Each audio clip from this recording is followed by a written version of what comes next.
نحمده ونستعينه ونستغفره ونؤمن به ونتوكل عليه ونعوذ بالله من شرور أنفسنا ومن سيئات أعمالنا من يهد الله فلا مضل له ومن يضلل فلا هادي له ونشهد أن لا إله إلا الله وحده لا شريك له ونشهد أن سيدنا محمدا عبده ورسوله أرسله بالحق بين يدي الساعة بشيرا ونذيرا أما بعد فإن أصدق الحديث كتاب الله وخير الهدي هدي محمد صلى الله عليه وسلم وشر الأمور محدثاتها وكل محدثة بدعة وكل بدعة ضلالة وكل ضلالة في النار. أعوذ بالله من الشيطان الرجيم. بسم الله الرحمن الرحيم. قاف القرآن المجيد بل عجبوا أن جاءهم منذر منهم فقال الكافرون هذا شيء عجيب أإذا متنا وكنا ترابا ذلك رجع بعيد قد علمنا ما تنقص الأرض منهم وعندنا كتاب حفيظ بل كذبوا بالحق لما جاءهم فهم في أمر مريج أفلم ينظروا إلى السماء فوقهم كيف بنيناها وزيناها وما لها من فروج والأرض مددناها وألقينا فيها رواسي وأنبتنا به جنات وحب الحصيد والنخل باسقات لها طلع نضيد رزقا للعباد وأحيينا به بلدة ميتا كذلك الخروج كذبت قبلهم قوم نوح وأصحاب الرس وثمود وعاد وفرعون وإخوان لوط وأصحاب الأيكة وقوم تبع كل كذب الرسل فحق وعيد أفأعينا بالخلق الأول بل هم في لبس من خلق جديد. وقال تعالى وما قدر الله حق قدره والأرض جميعا قبضته يوم القيامة والسماوات مطويات بيمينه سبحانه وتعالى عما يشركون. معزز سامعین و سامعات، پردہ نشین خواتین، تمام قسم کی حمد و ثنا، کبریائی، بڑائی، بزرگی، عزت و جلال اس اللہ رب العزت کے لیے لائق اور زیبا ہیں جس نے مجھے اور آپ تمام کو شرک و بدعات سے بچا کر توحید پر زندگی گزارنے کی توفیق عطا فرمائی.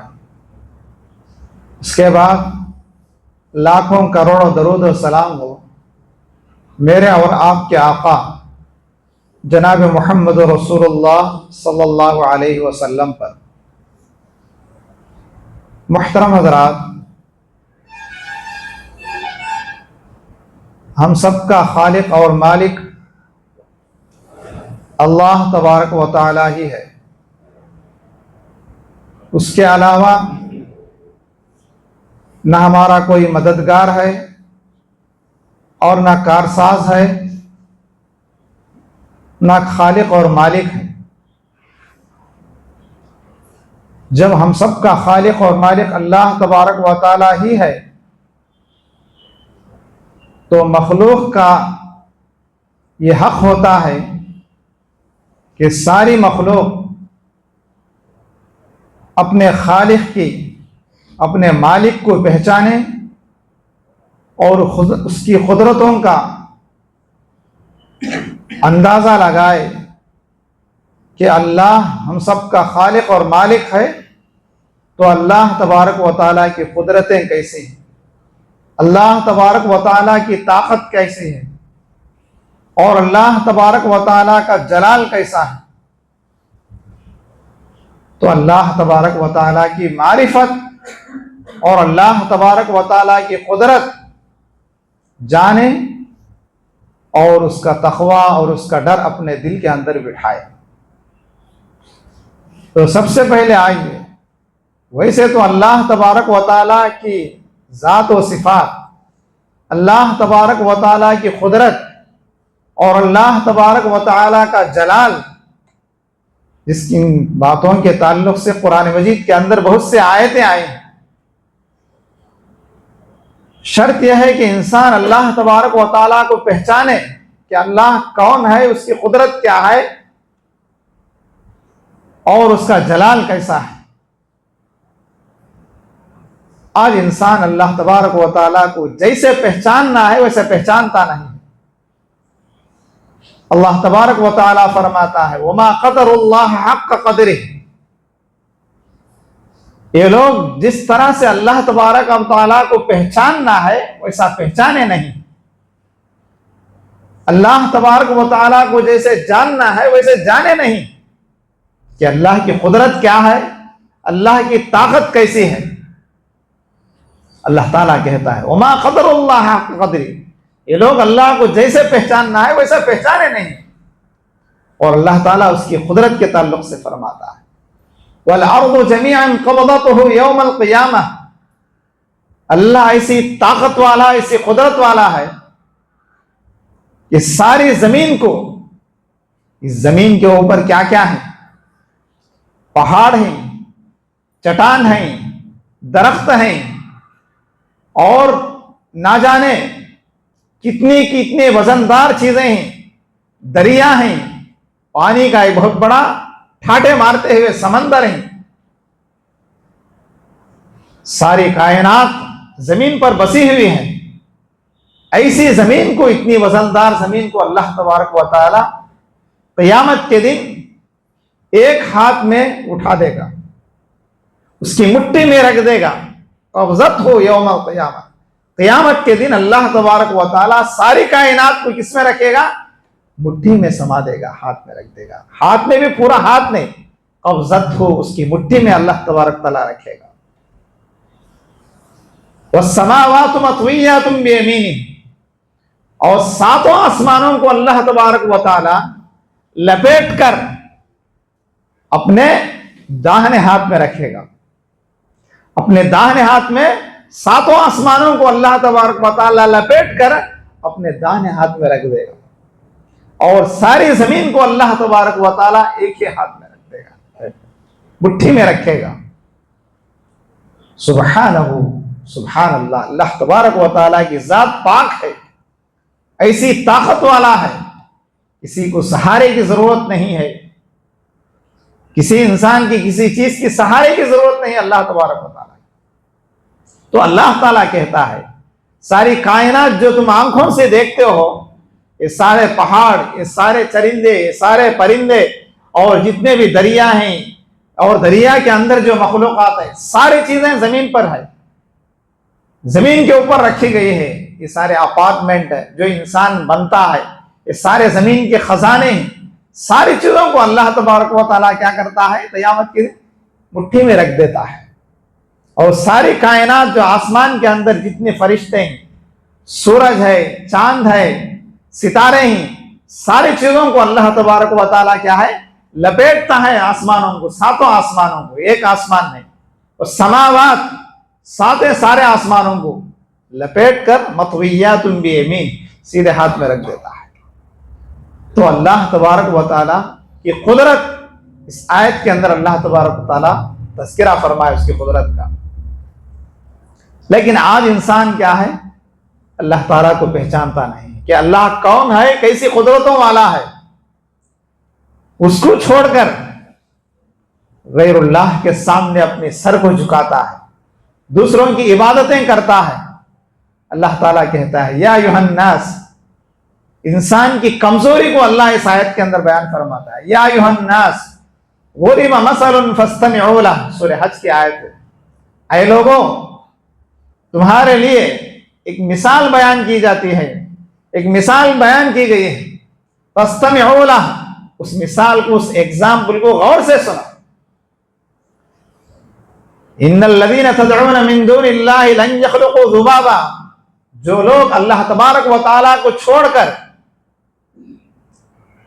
غیروں کی عبادت کرتے ہیں، غیروں کو ان سے مانگتے ہیں، وہ سارے انسان مل کر ہرگز ایک مچھر کو، مکھی کو پیدا کر سکتے ہیں، ایک مکھی کو پیدا کر سکتے نہیں۔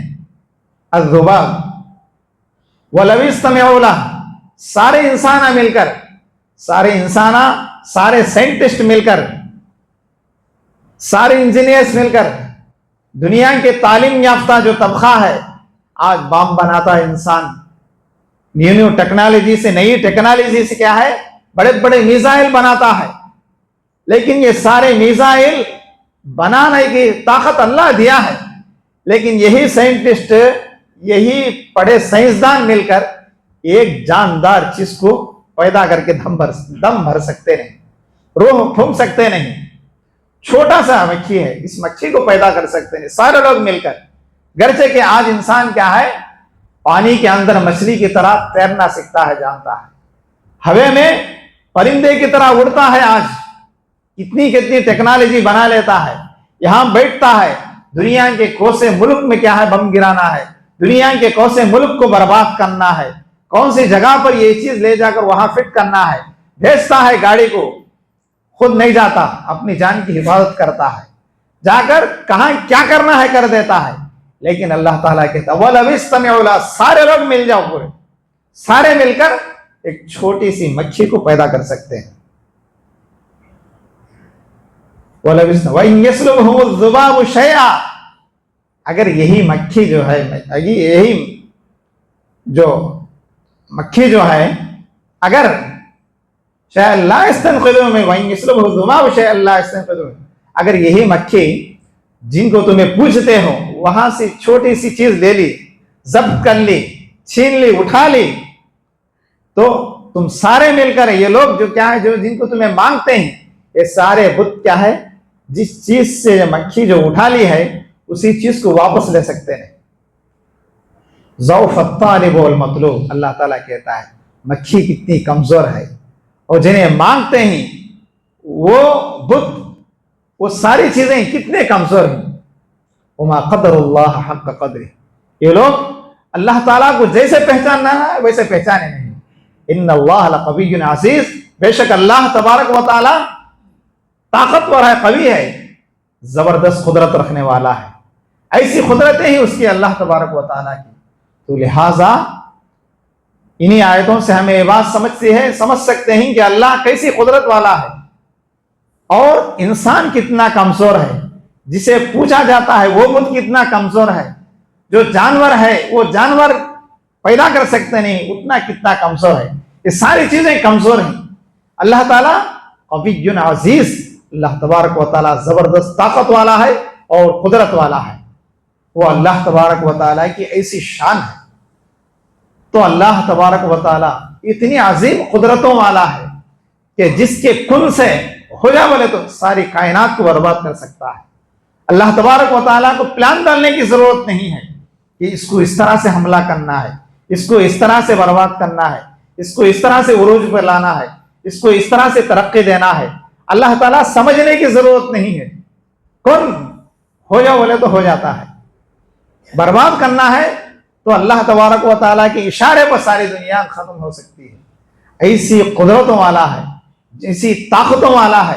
جب اللہ تبارک و تعالیٰ ایسی قدرتوں والا ہے، ایسے پاور والا ہے، جس کی قدرت ہر چیز پر چھائی ہوئی ہے، ساری کائنات کو، آسمان اور زمینوں کو اللہ تبارک و تعالیٰ اپنے کنٹرول میں رکھا ہوا ہے، تو اللہ تبارک و تعالیٰ کی رحمتیں بھی بہت بڑی ہیں۔ اللہ تعالیٰ کیسا رحم کرنے والا ہے۔ بخاری شریف کی حدیث ہے، اللہ کے نبی صلی اللہ علیہ وسلم نے فرمایا ان اللہ جعل رحمتہ 100 جزء، بے شک اللہ تبارک و تعالیٰ، دوسری حدیث میں آیا ان للہ، اللہ تعالیٰ کے پاس کیا ہے، 100 رحمت کے 100 جز ہیں، 100 حصے ہیں۔ اللہ تبارک و تعالیٰ رحمت کو، اپنی رحمت کو 100 حصوں میں تقسیم کیا ہے، اس میں سے ایک حصہ زمین پر اتارا ہے۔ کس کے حصے؟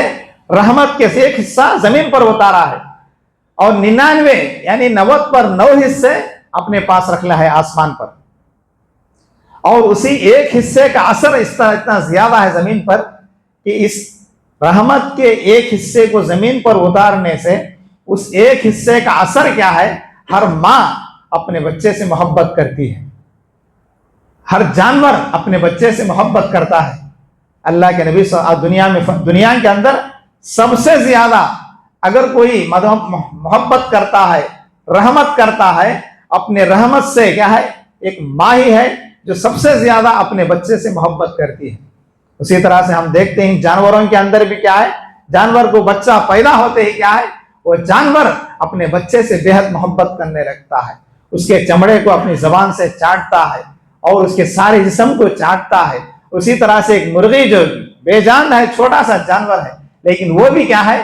جیسے بچے پیدا ہوتے ہیں تو بچوں کے اوپر حفاظت کے لیے اپنے پروں کو ڈھانپ دیتی ہے، جب وہ بچے بڑے ہو جاتے ہیں تو پھر اس کے بعد چھوڑ دیتی ہے اپنے سائے سے۔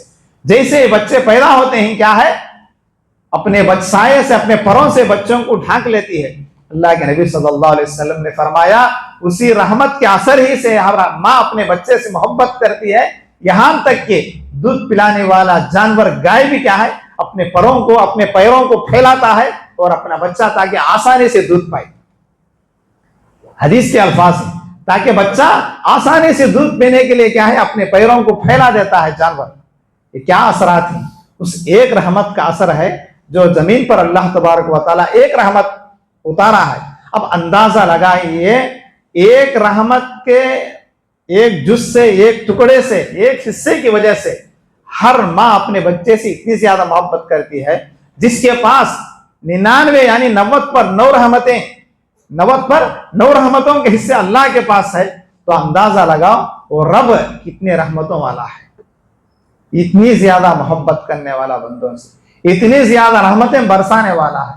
یہ بخاری کی حدیث ہے، تو اس حدیث سے ہم اندازہ لگا سکتے ہیں وہ رحمان الرحیم، اور رحمان کتنا زیادہ رحم کرنے والا ہے اور ہمیشہ اس کی رحمتیں برستی رہتی ہیں۔ ایسا رحمتوں والا رب ہے، تو اس لیے ہر ایک انسان کے لیے ضروری ہے کہ اس کا ڈر، اس کا تقوی اپنے دل کے اندر بٹھائے۔ اللہ تبارک و تعالیٰ کو پہچاننے کے بعد میں اس کی رحمت، اس کی برکتیں اتنی زیادہ ہیں اور رحمتوں والا ہے اور اتنی زیادہ طاقت والا ہے، تو ہمارے لیے ضروری ہے کہ ہم اس اللہ سے ڈریں۔ اللہ تعالیٰ کہتا ہے الم یأن للذین آمنوا ان تخشع قلوبهم لذکر اللہ، اے انسانوں کیا وہ وقت نہیں آیا تمہارے لیے، وہ وقت نہیں آیا تمہارے پاس کہ تمہارے دل اس کے آگے، اللہ کے ذکر کے آگے جھک جائیں؟ ابھی وقت نہیں آیا کیا؟ کیوں تم سوچتے بیٹھتے ہو؟ کائنات کا ذرہ ذرہ اللہ تبارک تعالیٰ سے ڈرتا ہے، کائنات کی ساری چیزیں اللہ تبارک و تعالیٰ کی تسبیح بیان کرتے ہیں۔ اللہ تعالیٰ ان لوگوں کی تعریف کرتا ہے جن کے سامنے قرآن مجید کی آیتیں تلاوت کی جاتی ہیں تو فوراً اللہ کے سامنے جھک جاتے ہیں۔ انما یؤمن بآیاتنا الذین اذا ذکروا بها خروا سجدا، یقیناً جب اللہ تبارک و تعالیٰ کی آیتیں تلاوت کی جاتی ہیں، جب نصیحتیں کی جاتی ہیں، تو ایمان والوں کی صفت کیا ہونی چاہیے؟ ایمان والوں کی عادت کیا ہونی چاہیے؟ خروا سجدا، سجدے میں گر پڑ جاتے ہیں۔ یہ اہل ایمان کا، یہ تقوی والوں کی نشانی ہونی چاہیے۔ سورہ بنی اسرائیل کے اندر اللہ تعالیٰ پھر کہتا ہے ان الذین اوتوا العلم من قبلہ اذا یتلی علیہم، جب ان کے پاس اہل علم کے سامنے قرآن مجید کی آیتیں تلاوت کی جاتی ہیں تو کیا کرتے ہیں؟ یخرون للاذقان سجدا، اپنے ٹھڈیوں کے بل زمین میں سجدے میں گر جاتے ہیں۔ پھر فرمایا یخرون للاذقان یبکون ویزیدہم خشوعا، سجدوں کے بل روتے ہوئے گرتے ہیں۔ اس آیت کے اندر کیا ہے؟ روتے ہوئے زمین میں گر جاتے ہیں میرے نیک بندے جن کے آگے اللہ تبارک و تعالیٰ کی آیتیں بیان کی جاتی ہیں۔ تو یہ چیز ہونا ہے، قرآن مجید سنتے ہی تو آنکھوں سے آنسو بہنا ہے۔ اللہ تعالیٰ کہتے ہیں وَإِذَا سَمِعُوا مَا أُنزِلَ إِلَى الرَّسُولِ تَرَىٰ أَعْيُنَهُمْ تَفِيضُ مِنَ الدَّمْعِ، جب ان کے سامنے جو رحمان کی آیتیں تلاوت کی جاتی ہیں، جب وہ لوگ سنتے ہیں ما انزل الی الرسول، نبی کریم صلی اللہ علیہ وسلم کے بعد جو نازل کیا گیا ہے، کیا چیز نازل ہوئی؟ قرآن مجید۔ جب قرآن مجید کی آیتیں سنتے ہیں، اذا سمعوا، سنتے ہیں، ترى اعینہم تفیض من الدمع، تم لوگ دیکھتے ہو ان کی آنکھوں سے آنسو جاری ہو جاتے ہیں۔ اللہ تعالیٰ کہتے ہیں افبہذا الحدیث تعجبون، کیا تمہیں کیا ہو گیا ہے، تم قرآن مجید کو دیکھ کر سن کر تعجب کھاتے ہو، وتضحکون ولا تبکون، تم ہنستے ہو روتے کیوں نہیں ہو۔ قرآن کی مجید کی آیتیں سنتے ہیں تو انسان کے دل کے اندر کیا ہے، ڈر پیدا ہونا ہے، رونے کی چیز آنا ہے، اللہ تبارک تعالیٰ کا خوف پیدا ہونا ہے۔ اللہ کے نبی صلی اللہ علیہ وسلم نے فرمایا لا یلج النار بکا من خشیت اللہ، رجل بکا من خشیت اللہ حتی یعود الزرع فی اللبن، فرمایا کہ وہ انسان جہنم میں جا نہیں سکتا، یعنی وہ انسان جہنم میں داخل ہو نہیں سکتا جس کی آنکھوں سے اللہ کے ڈر سے آنسو بہ نکلے، یہاں تک کہ دودھ جانور کے تھنوں سے جو دودھ دوہا گیا ہے وہ دودھ پھر تھن کے اندر داخل ہو جائے، یعنی دودھ گائے کا دودھ نتھارتے ہیں تو نتھارنے کے بعد میں پھر دودھ اندر گائے کے اندر جاتا نہیں، جانا ناممکن ہے۔ اسی طرح سے وہ بندہ جو اللہ کو یاد کرے، اپنی آنکھوں سے آنسو بہائے، تو وہ انسان جہنم میں ہرگز داخل نہیں ہو سکتا۔ اگر گائے کا نکھارا ہوا دودھ گائے کے اندر داخل ہو گیا تو وہ آدمی بھی جہنم کے اندر جا سکتا ہے، لیکن یہ ناممکن ہے، جاتا نہیں ہے۔ اسی طرح سے وہ انسان جس کی آنکھوں سے اللہ کے ڈر سے آنسو بہے، وہ انسان جہنم کے اندر داخل ہوتا نہیں ہے۔ پھر اللہ کے نبی صلی اللہ علیہ وسلم دوسرے حدیث میں فرمائے کہ 3 آنکھوں کو اللہ تبارک و تعالی جہنم کی آگ سے حرام کر دیا ہے، 3 آنکھوں پر۔ ایک وہ آنکھ عین بکت من خشیت اللہ، وہ آنکھ جو اللہ کے ڈر سے روئے، آنسو بہائے، اور دوسری وہ آنکھ عین حرست فی سبیل اللہ، وہ آنکھ جو میدان جہاد کے اندر رات کا پہرا دے، جنگ چل رہا ہے لیکن ایک مسلمان، ایک مومن بندہ ایسے حالت جنگ میں بھی مسلمانوں کی حفاظت کرنے کے لیے جگہ، رات میں پہرا دیا، چوکی داری کیا، تو اس انسان کی آنکھ پر بھی اللہ تبارک و تعالی جہنم کی آنکھ کو حرام کر دیا۔ تیسری وہ آنکھ جو اللہ تبارک و تعالی جن چیزوں کے دیکھنے سے حرام کر دیا ہے وہ ان چیزوں سے حفاظت کرے، عین وہ آنکھ من محارم اللہ، اللہ کے حرام کردہ چیزوں سے اپنی آنکھوں کی حفاظت کرے۔ مثال کے طور پر یہ گندگی ہے، نہیں دیکھنا ہے گندگی چیزوں کو، اور اسی طرح سے ان چیزوں کو نہیں دیکھنا ہے، شریعت نے اسے حرام کر دیا ہے، تو ایسی چیزوں کی طرف اپنے آنکھوں کو نہیں اٹھانا ہے، نہیں دیکھنا ہے۔ تو ایسی 3 آنکھوں پر اللہ تبارک و تعالی جہنم کی آگ کو حرام کر دیا ہے۔ تو لہذا ہمیں چاہیے کہ اپنی آنکھوں سے آنسو بہائے۔ آئیے دیکھیں گے کہ اللہ تبارک و تعالیٰ کے ڈر سے انسانوں کے آنسو ہی نہیں بہتے، بلکہ کائنات کا ذرہ ذرہ بھی اللہ سے ڈرتا ہے۔ پتھروں سے بھی اللہ تبارک و تعالیٰ کا ڈر پتھروں کے اندر بھی پایا جاتا ہے۔ اللہ تبارک تعالیٰ قرآن مجید کے اندر کہتا ہے وَإِنَّ مِنَ الْحِجَارَةِ لَمَا يَتَفَجَّرُ مِنْهُ الْأَنْهَارُ، اللہ تبارک و تعالیٰ بڑے بڑے چٹانوں کو، پتھروں کو پیدا فرمایا ہے، ان میں سے بعض پتھر ایسے ہوتے ہیں جو پھٹتے ہیں، اور پھٹتے ہیں تو ان کے پتھروں کے درمیان سے کیا ہے، انہار، ندیاں جاری ہو جاتے ہیں، پانی کے ندیاں، چشمے ابلتے ہیں۔ اور پھر فرمایا وَإِنَّ مِنْهَا لَمَا يَشَّقَّقُ فَيَخْرُجُ مِنْهُ الْمَاءُ، اور بعض پتھر، تھوڑے پتھر ایسے ہوتے ہیں جن سے کیا ہے، فَيَخْرُجُ مِنْهُ الْمَاءُ، پانی نکل جاتا ہے، پانی بہتا ہے۔ ہم دیکھتے ہیں کہیں بور ڈالتے ہیں تو پتھر سے پانی نکلتا ہے، کہیں قدرت پہاڑوں میں دیکھتے ہیں تو پہاڑوں میں سے کیا ہے، بعض پتھروں میں سے کیا ہے، پتھر میں چشمہ ابل جاتا ہے، پانی جاری ہوتا ہے۔ یہ کس کی قدرت ہے؟ یہ اللہ تبارک و تعالیٰ کی قدرت سے پتھروں میں سے پانی نکلتے ہیں، پتھروں میں سے ندیاں بہتے ہیں۔ وَإِنَّ مِنْهَا لَمَا يَهْبِطُ مِنْ خَشْيَةِ اللَّهِ، اور بعض پتھر ایسے ہوتے ہیں لما يَهْبِطُ مِنْ خَشْيَةِ اللَّهِ، اللہ کے ڈر سے پھٹ پڑتے ہیں، پھٹ جاتے ہیں اللہ تبارک و تعالیٰ کے خوف سے، اللہ کے ڈر سے۔ آج ہم دیکھتے ہیں جاپان کے اندر بہت زیادہ ایسے پتھر ہیں جن پتھروں سے کیا ہے، خود بخود پھٹ جاتے ہیں وہ پتھر۔ بعض پہاڑوں سے آگ نکلتی ہے، بعض پہاڑوں سے پانی نکلتا ہے۔ یہ سب کس کی قدرت ہے؟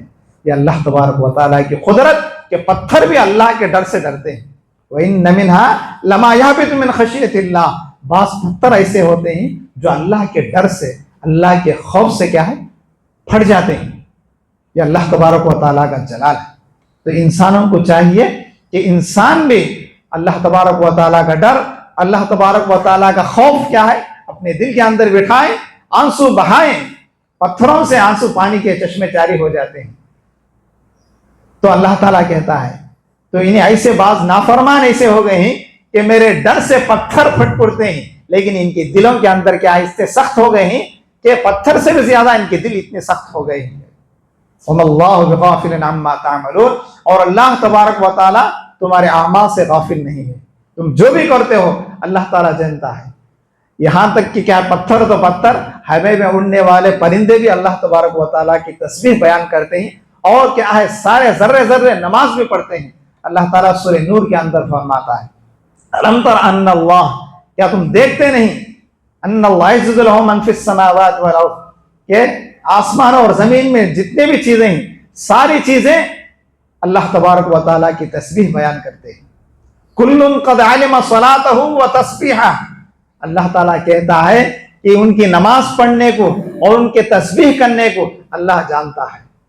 صلاتہ و تسبیح، ان کی صلات کو، نماز کو، اور کیا ان کی تسبیح بیان کرنے کو اللہ جانتا ہے. ہم سمجھتے ہیں کہ پرندے کیا کہتے ہیں، یہ ہوے میں اڑنے والے جانور کیا اللہ پرندے کیا تسبیح بیان کرتے ہوں گے، اور یہ درخت جو کھڑے ہوئے ہیں یہ کیا اللہ کے سامنے سجدہ کرتے ہیں. لیکن اللہ تعالیٰ کہتا ہے وَالنَّجْمُ وَالشَّجَرُ يَسْجُدَانِ، ستارے بھی اللہ کے سامنے سجدہ کرتے ہیں، والشجر، یہ درخت بھی اللہ کے سامنے سجدہ کرتے ہیں. لیکن ہمیں معلوم نہیں ہے کہ کون سا درخت کون سی حالت میں ہے، کون سا پرندہ کیا تسبیح بیان کرتا ہے. اللہ تعالیٰ کا وَالطَّيْرُ صَافَّاتٍ، وہ پرندے جو ہوے کے اندر اپنے پروں کو پھیلا کر اللہ تعالیٰ کی تسبیح بیان کرتے ہیں. تو کائنات کا ذرہ ذرہ اللہ سے ڈرتا ہے اور اللہ تبارک و تعالیٰ کے سامنے سجدہ ریز ہوتا ہے. سورج سجدہ کرتا ہے، چاند سجدہ کرتا ہے، کائنات کی ہر چیز اللہ تبارک و تعالیٰ کے سامنے سجدہ کرتی ہے.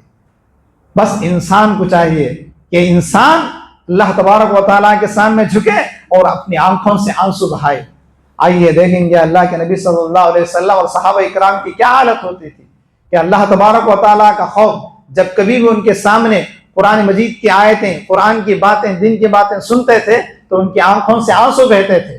اللہ کے نبی صلی اللہ علیہ وسلم کے بارے میں آتا ہے کہ اللہ کے نبی صلی اللہ علیہ وسلم نے عبداللہ بن مسعود رضی اللہ تعالیٰ عنہ سے فرمانے لگے اقرأ علی ابن مسعود، اے عبداللہ بن مسعود تم میرے سامنے قرآن مجید کی آیتیں پڑھو، میں سننا چاہتا ہوں تمہاری زبان سے. تو عبداللہ بن مسعود رضی اللہ تعالیٰ کہنے لگے یا رسول اللہ میں کیسے پڑھ سکتا ہوں، وکیف اقرأ وعلیک القرآن انزل، قرآن تو آپ کے اوپر اتارا گیا ہے، ہونا تو یہ چاہیے تھا کہ آپ پڑھنا ہے میں سننا ہے، لیکن آپ کہتے ہیں مجھے پڑھو کر کے حکم دیتے ہیں. تو عبداللہ بن مسعود رضی اللہ تعالیٰ عنہ فوری رو کر قرآن مجید کی یہ آیت شروع کی ہے فَكَيْفَ إِذَا جِئْنَا مِن كُلِّ أُمَّةٍ بِشَهِيدٍ وَجِئْنَا بِكَ عَلَى هَؤُلَاءِ شَهِيدًا، کہ اس دن کیا حشر رہے گا قیامت کے دن. اس آیت کے اندر قیامت کا تذکرہ ہے. تو جیسے ہی اس آیت پر پہنچے تو اللہ کے نبی صلی اللہ علیہ وسلم نے فرمایا عبداللہ بن مسعود بس رکو. جب فوری عبداللہ بن مسعود کہتے ہیں کہ نبی کی آنکھوں کو دیکھتا ہوں تو فوری فَإِذَا عَيْنَانِ تَذْرِفَانِ، کہ فوری دیکھتا ہوں تو اللہ کے نبی صلی اللہ علیہ وسلم کی دونوں آنکھوں سے آنسو جاری ہونے لگتے ہیں. اس آیت پر پہنچتے ہیں تو عبداللہ بن مسعود رضی اللہ تعالیٰ سے اللہ کے نبی کہتے ہیں تم پڑھو میں سننا چاہتا ہوں. جیسے عبداللہ بن مسعود قرآن کی مجید کی آیتیں تلاوت کرتے تھے تو معنی سمجھتے تھے، سب جانتے تھے. تو بہرحال آج بھی ہمیں اندر کیا ہونا ہے، یہ چیز جانتے ہیں، اللہ تبارک و تعالیٰ کی بڑائی سنتے ہیں، کم از کم عربی زبان سے واقف نہیں، تو ہمارے اندر کیا ہے، ہمارے دل نرم پڑنا ہے اور اپنے آنکھوں سے آنسو جاری ہونا ہے. یہ تقوی کی علامت ہے. تو نبی کی حالت تھی. اسی طرح سے حضرت ابی بن کعب رضی اللہ تعالیٰ عنہ سے اللہ کے نبی صلی اللہ علیہ وسلم نے فرمایا اے ابی بن کعب تم قرآن مجید سورہ بینہ میں پڑھوں گا اور تم سننا ہے. تو اللہ کے نبی صلی اللہ علیہ وسلم سے ابی بن کعب نے فرمایا اللہ امرک اللہ کے نبی صلی اللہ علیہ وسلم فرمائے اللہ مجھے حکم دیا ہے کہ میں پڑھوں اور تمہیں سننا ہے. تو حضرت ابی بن کعب رضی اللہ تعالیٰ نے پھر سے پوچھا سمانی اللہ، کیا اللہ نے میرا نام لے کر حکم دیا ہے؟ تو اللہ کے نبی صلی اللہ علیہ وسلم نے فرمایا نعم، ہاں اللہ مجھے حکم دیا ہے کہ میں تمہارے سامنے یعنی تمہارا نام لے کر اللہ مجھے حکم دیا ہے ابی بن کعب کے سامنے تم سورہ بینہ کی آیت قرآن مجید کی آیتیں تلاوت کرو. تو اللہ کے نبی صلی اللہ علیہ وسلم سورہ بینہ کی آیتیں تلاوت کرنے لگے. تو ابی بن کعب رضی اللہ تعالیٰ عنہ کی آنکھوں سے آنسو آ گئے. حضرت عمر رضی اللہ تعالیٰ عنہ وہ عمر جو جن کے قدموں کے نیچے قیصر و کسریٰ کے تخت و تاج پڑے ہوئے تھے, اتنی سلطنت کے مالک وہ عمر جنہیں زمین کے اوپر آسمان سے جنت کی خوشخبری دے دی گئی ہے, بشارت دی ہے, سرٹیفکیٹ جنت کی مل گئی. لیکن ایسے عمر رضی اللہ تعالیٰ عنہ جب اس آیت پر پہنچے سورہ یوسف کی انما اشکو بثی وحزنی الی اللہ واعلم من اللہ ما لا تعلمون, جیسے اس آیت پر پہنچے تو عمر رضی اللہ تعالیٰ عنہ کی آنکھوں سے آنسو جاری ہو گئے. انما اشکو بثی, یقیناً میں میرے غم کی شکایت اللہ کے سامنے رکھتا ہوں, میرے زندگی کا ہر معاملہ اللہ کے سامنے رکھتا ہوں, میرے خوشیاں ہو میرے رنج و غم ہو. یہ حضرت یعقوب علیہ السلام کی آیت تھی کہ یعقوب علیہ السلام جب یوسف علیہ السلام سے دور ہو گئے تو یوسف علیہ السلام کی پریشانی کو دیکھ کر کھو گئے ہوئے تھے بیٹے کو یوسف علیہ السلام کو, تو یعقوب علیہ السلام یوسف علیہ السلام کو یاد کر لے کر اللہ تبارک و تعالیٰ سے دعا کرے انما اشکو بثی وحزنی الی اللہ, میرا غم جو میرا بیٹا میرے آنکھوں سے چلا گیا ہے کہاں ہے مجھے معلوم نہیں ہے, بیٹے کی یاد میں اللہ تبارک و تعالیٰ سے دعا کرے انما اشکو, اے اللہ میرا غم بہت زیادہ ہو گیا ہے, میرا غم صرف تیرے سامنے رکھتا ہوں, تجھی سے میں دریافت کرتا ہوں, تجھی سے میری آوازاری میں رجوع کرتا ہوں, تیرے ہی طرف تیرے ہی سامنے رکھتا ہوں. تو یہ آیت تھی. تو حضرت عمر رضی اللہ تعالیٰ نے اس آیت کو پڑھنے لگے تو فوری حضرت عمر رضی اللہ تعالیٰ عنہ کی آنکھوں سے آنسو جاری ہو گئے. عمر ابو بکر صدیق رضی اللہ تعالیٰ عنہ عام طور پر جب کبھی بھی نماز کے اندر کھڑے ہوتے تو ان کی سینے سے ایسی آواز نکلتی تھی جس طرح سے کیا ہے ایک چولہے کے اوپر کپکتے ہوئے آنڈھی کی جو آواز آتی ہے اس طرح سے ابو بکر رضی اللہ تعالیٰ عنہ کے سینے سے ایسی آواز آتی تھی. تو یہ صحابہ کرام کا معمول تھا.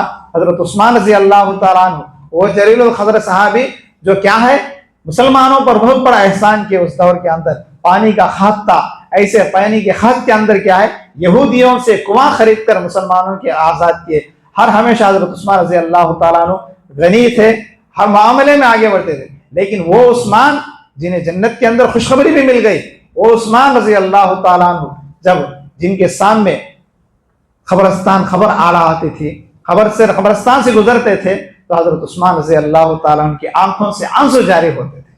لوگوں نے پوچھا اے عثمان آپ کے سامنے جنت و جہنم کے تذکرے ہوتے ہیں لیکن اس وقت تمہاری یہ حالت نہیں ہوتی, لیکن خبر سے گزرتے ہیں تو اس طرح سے رونے کی کیا ضرورت ہے. حضرت عثمان رضی اللہ تعالیٰ نے فرمایا یہ اول منزل من منازل الآخرہ, یہ آخرت کی منزلوں میں سب سے پہلی منزل ہے. یہاں انسان اگر کامیاب ہو گیا تو بعد کے آنے والے منزلیں بھی کامیاب ہوگا, اگر یہاں انسان فیل ہو گیا ناکام ہو گیا خبر کے اندر تو بعد کے آنے والے منزلوں کے اندر بھی ناکام ہو جائے گا. یہ عثمان رضی اللہ تعالیٰ نے تھے, ایسا روتے تھے کہ ان کی صحابہ اکرام کی داڑھی بہت میں سے سب سے زیادہ بڑی داڑھی حضرت عثمان رضی اللہ تعالیٰ عنہ کی تھی. تو عثمان رضی اللہ تعالیٰ عنہ کے بارے میں آتا ہے کہ قبر کے عذاب کو یاد کر لے کے اس طرح سے روتے تھے حضرت عثمان رضی اللہ تعالیٰ عنہ. ایک مرتبہ اللہ کے نبی صلی اللہ علیہ وسلم اسی طرح سے ایک واقعہ بول کر اپنی بات کو ختم کرتا ہوں, گھر کے اندر داخل ہوئے, حضرت عائشہ صدیقہ رضی اللہ تعالیٰ عنہ کی آنکھوں سے آنسو جاری ہوتے تھے, روتے تھے. کون عائشہ صدیقہ جن کی برات آسمان سے نازل ہو گئی, جن کی شان میں آسمان سے قرآن مجید کی آیتیں نازل ہو گئی, وہ عائشہ رضی اللہ تعالیٰ عنہ روتی ہیں, آنکھوں سے آنسو جاری ہوتے تھے. اللہ کے نبی صلی اللہ علیہ وسلم نے فرمایا عائشہ ما یبکی کی عائشہ, عائشہ کس چیز نے تجھے رولا رہا ہے؟ تو جواب کیا دیں, ذکرت النار فبکیت, یا رسول اللہ میں نے جہنم کو یاد کر لیا جس کی وجہ سے میرے آنکھوں سے آنسو جاری ہو گئے. کون عائشہ؟ جن کی شان میں قرآن مجید نے آسمان سے آیتیں نازل کی اللہ تبارک تعالیٰ, جن کی صداقت پر آسمان سے عرش سے گواہی نکل گئی, لیکن وہ عائشہ رضی اللہ تعالیٰ عنہ کے سامنے بس وہ خود جہنم کو یاد کر لیے, عذابات کو یاد کر لینے کی وجہ سے آنکھوں سے آنسو جاری ہو گئے. یہ نبی کے گھر کی عورتوں کی حالت ہے. تو آج ضرورت اس بات کی ہے کہ اللہ تبارک و تعالیٰ کو پہچانے, اللہ تبارک و تعالیٰ کا تقوی, اس کا ڈر اپنے دلوں کے اندر بٹھائیں اور اپنے اعمال کی, اپنے جسم کی حفاظت کریں, اپنے اعمال کو درست کریں, کیا کرنا ہے کیا نہیں کرنا ہے, کن چیزوں سے اللہ تبارک تعالیٰ راضی ہوتا ہے, کن چیزوں سے اللہ ناراض ہوتا ہے, کن کاموں سے اللہ ناراض ہوتا ہے، کن کاموں سے اللہ راضی ہوتا ہے، یہ دیکھ کر ہم عمل کریں اور اللہ تبارک و تعالیٰ کا ڈر، اللہ تبارک و تعالیٰ کا خشیت، اللہ تبارک و تعالیٰ کا خوف اپنے دل کے اندر بٹھائیں۔ اللہ تعالیٰ کا ایک اعلان ہے، ان اکرمکم عند اللہ اتقاکم، تم میں سے بہترین وہ انسان ہے اللہ کے دربار میں، اللہ کے پاس تم میں سے بہترین عزت والا وہ انسان ہے جس کے دل کے اندر تقویٰ ہو۔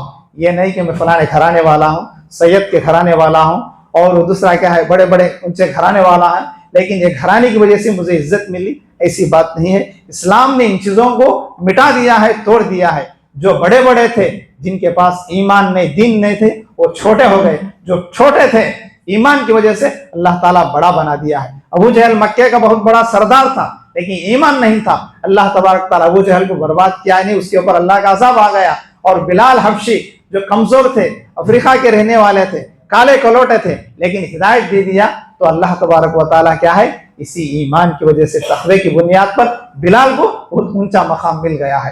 اسی طرح سے حضرت عمر رضی اللہ تعالیٰ عنہ کے زمانے کے اندر عمر رضی اللہ تعالیٰ عنہ کا انتقال ہو گیا، تو کیا ہے، عمر رضی اللہ تعالیٰ عنہ کی جنازے کے نماز کا وقت آیا تو پیچھے کیا ہے، ہزاروں ہاشمی خاندان کے تھے، قریشی خاندان کے لوگ تھے، وہاں پر کیا ہے عشر مبشرہ کے صحابہ بھی تھے، عثمان تھے، علی تھے، بڑے بڑے صحابہ اکرام تھے۔